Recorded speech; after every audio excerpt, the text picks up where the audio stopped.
Start. சிவாய நம. சிவனாய நம. சிவாய நமவென்று தினம்போது உன்னை அணுகாதே ஒருபோதும் தீது. தித்திக்கும் தேன்பாகாய் திகட்டாத தெல்லமுதாய் எத்திக்கும் புகழ்மணக்கும் இனிய திருவாசகமே. மண்ணில் மரம் வளர வேண்டி மனிதன் விதை ஊன்றினான். அந்த மரத்தில் இனிய காய்கள் காய்க்க மரத்திற்கு அவன் ஓதினான்.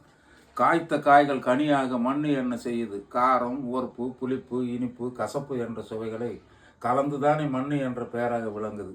பல வண்ண நிறங்களிலே பூக்கள் பூத்து குலுங்குது. பல வண்ண நிற கலவைகள் மண்ணில் எங்கு தேங்கி கிடக்குது. இப்படி மகத்தான சேவை செய்து பேசாமண் இருக்குது. மனிதனாக பிறந்து விட்டு பட்ட மரம் போல இருப்பது. ஓர் வார்ப்பு இருந்தால்தான் சிலை வடிக்க, எவ்வார்ப்பு இருந்தது கருவினில் உணவெடுக்க. மரம் செடி கொடி பயிர் மாண்டு விட்டால் அது மனிதருக்கு உதவுது என்னாலுமே. நீ மாண்டு போய் உடல் இங்கு யாருக்கு உதவும்? இதை எண்ணி பார்க்கணும் மனதில் நின்றாய். சுய நலமிகு சுற்றமும் நவிண்டிடுவார்கள். நாற்றம் எடுத்த ஊற்றவன் உடலை கடுகி நடந்து சுடலை அடைந்து புதைத்தனரே. இதை பார்த்தாயோ பார் நெஞ்சை நீ.